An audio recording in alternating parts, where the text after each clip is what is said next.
Great. Today I've tried to develop a networking talk that's, industry agnostic. So hopefully helpful to anybody that, needs to network for their business, which is sneak peek every business.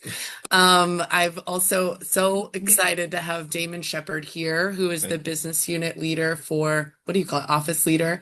Managing director for M- the DC studio. Yeah. yes. So Yes. And I'm in we've, charge of the whole DC studio. yeah. And how many people? About 85 people in 85 DC. people. Yeah. That's Yeah. fantastic. Yeah.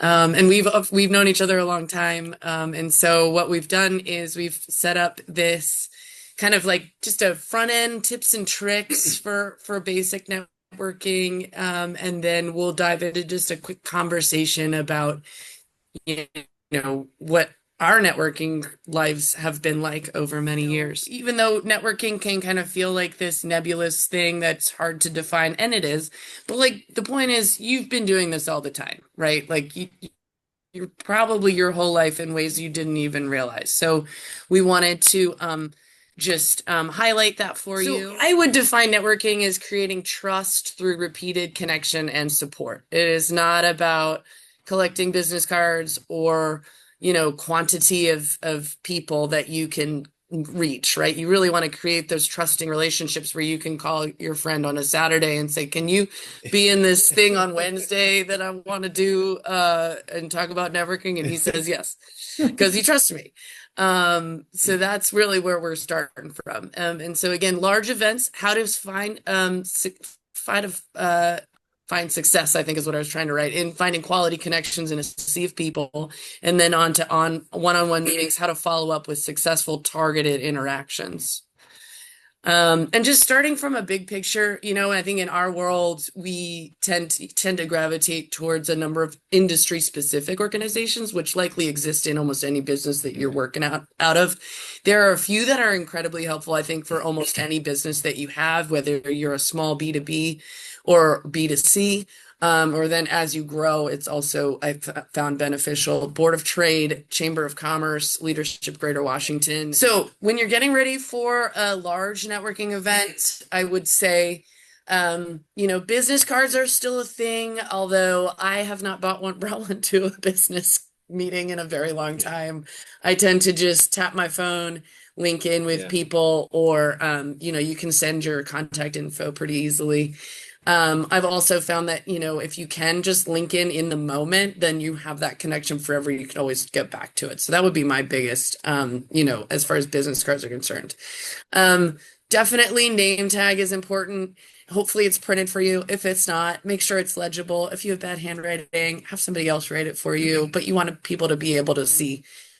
I think arriving early does help. Eat early so you're not hungry or you're not like, trying to get to the food. Like just make sure your needs are met so you can really stay focused on talking to people. Mhm.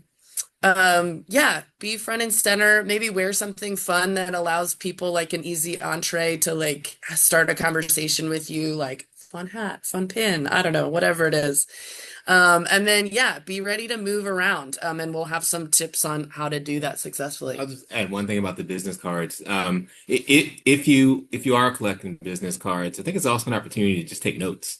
Oh Like yeah, note where I met this person, totally. because 2 weeks later you might have a stack of cards and not remember who you met where, and it's just a great way when you reconnect to tie it back to that moment, so they also recall. Yeah. So. And so I'm curious, do you like stack them up on your desk and it's Well, now I'm like you and I do the LinkedIn thing. I only get the business card just long enough to do LinkedIn yeah. because the LinkedIn stays with them, Yeah. whereas business card can sometimes have an Always. expiration date. Yeah, Yeah. or if they change organizations.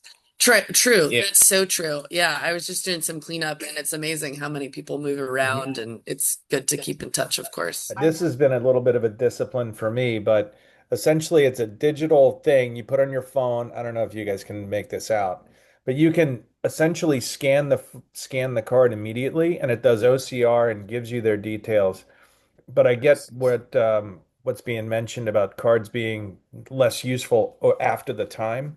I do that so it's in my phone at around the time of the event. So I can always Mhm. go back and check my account. It's like, oh, that's right, this guy's from here. It's fully searchable. It's Yeah. relatively cheap. Um, And also, I think logos and those images, because I will write a note on there like, oh, grew up in McLean, Virginia, where I grew up. Mhm. And then that'll tickle my memory a little bit if I see him again. So, but yeah, business cards are still a thing. And I think the physical action of having it helps keep the resonance a little bit longer versus the tapping of the phone where I don't Mhm. remember when I did that. Yeah. Yeah. Yeah. Another tip that I found effective is do some research. If there's key people you want to meet, if you look them up on LinkedIn or something ahead of time, and at least have something to begin a conversation with, sometimes that's helpful.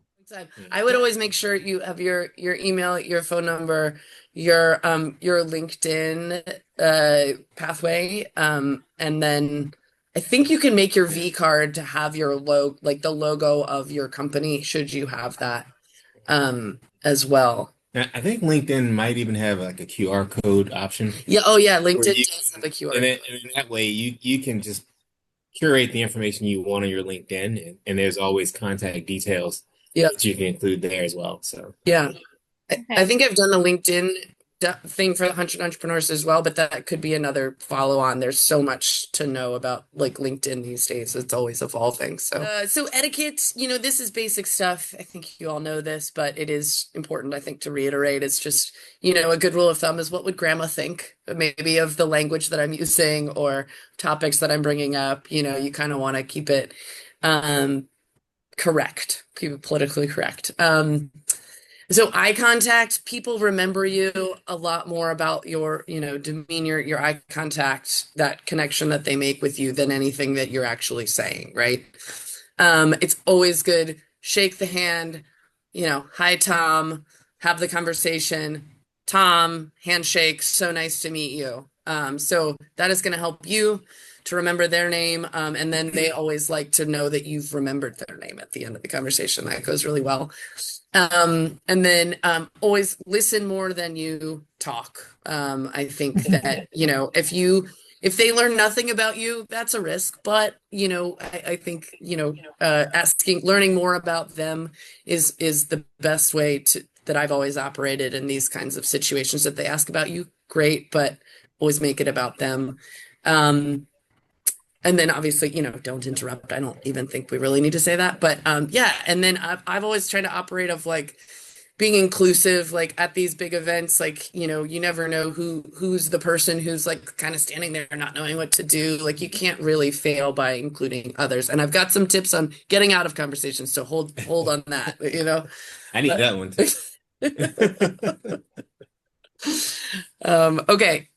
And then for as far as name recall, I read this awesome book called Moonwalking with Einstein, and it gives you a really interesting way to like as you're walking through the room and talking to people, it helps you figure out how to place people in the world. So they talk about like have a place really well and put the people in the house as you move along, and that'll help you remember details about them.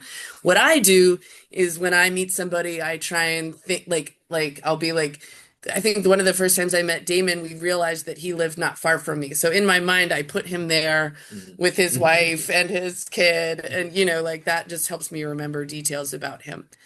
So that's the bonus extra credit if you want to go there. And Jody, I Um, mentioned save alcohol for the end of the meeting. Took me yeah, 30 years to learn that. it's so true. It's so true. And yeah, good point. So I think also in networking, it can be really hard to feel like you're making progress. It's just, kind of nebulous, as I said at the top. So it also can feel really easy to just see the people you already know. So my rule of thumb is 75% of your time with new people, 25% reconnecting, and building existing relationships. And then if you can come away with 3 follow-ups, regardless of what they are, minor to major, I think that's a win. So don't put too much stress on yourself. So yeah, the art of conversation. Again, we're just reiterating, ask a lot of questions, and we're gonna get to a little workshop about that. But a main big one is what are their pain points? and how can you help? I think those generally yield the best follow-ups and the most fruitful for you, even if it's not because it's well, and mainly because it's not about you, you know. That's going to help build the trust if they feel like you really care about what is going on for them. And then obviously, I think it also goes without saying, but you know, your conversation's going to wind and turn based on how they respond, right? I do think, you know, it's important to go into these things with your elevator pitch or your key stats in the back of your mind. You know, for us, I feel like it's second nature because we've been doing this a long time. But if you are starting a new business, I do think it's important to kind of really think about what like highlights of your story you want people to know. Is something cool or new happening in your industry?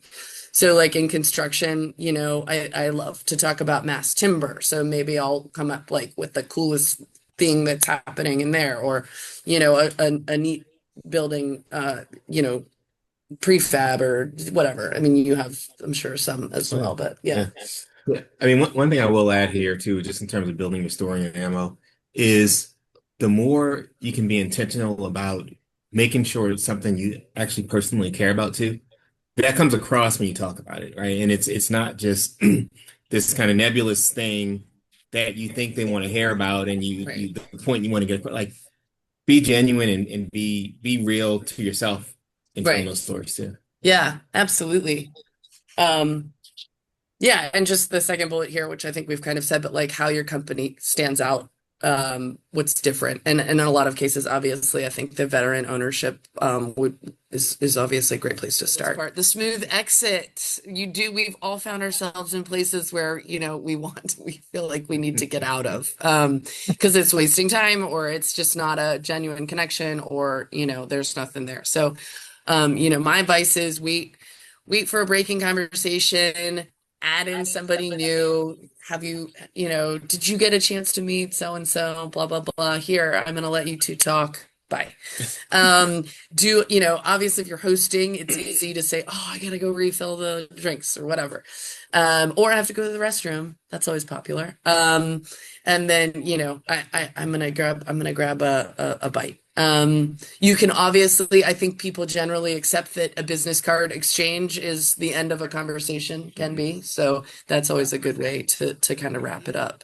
The follow-up, you found a keeper. Now what? Thank them, handshake, create a reason to follow up. This is, you know, something they need help with, somebody you've promised to introduce them to, a next event that you want to bring them to. And then obviously connect on LinkedIn thing. But these are just some that I've used in the past. You know, obviously a meal is great. In my world, a job site tour is always amazing. Or if they're developing a building that I want to build, ask to see their building. Golf, obviously, you know, going to a game, going to the office. We have wine bars at DPR, so we'll have a wine bar. And then I always do a curling event, which is pretty unique and attention grabbing. So those were just a few. Roll in one-on-one meetings. So you've been to the event, you met somebody that you want to follow up with. These are some ideas on one-on-one meetings. So definitely go to their website if they have one. And then ask around if anybody that you know knows this person. If your LinkedIn, you know, has somebody in common, maybe call that person, see what they know about what their pipeline or their, you know, how they like to operate or anything like that. Maybe read about them in the business journals, and then some firms obviously have shareholder reports. I like to read those. Anything else you do, Damon? Yeah, no, I think particularly in one-on-ones, just be a likable person, right? Like it's a conversation. It shouldn't feel like a transaction. Yeah. It's just an opportunity to build a relationship and nurture it. Yeah. You know, the opportunities will come. Right.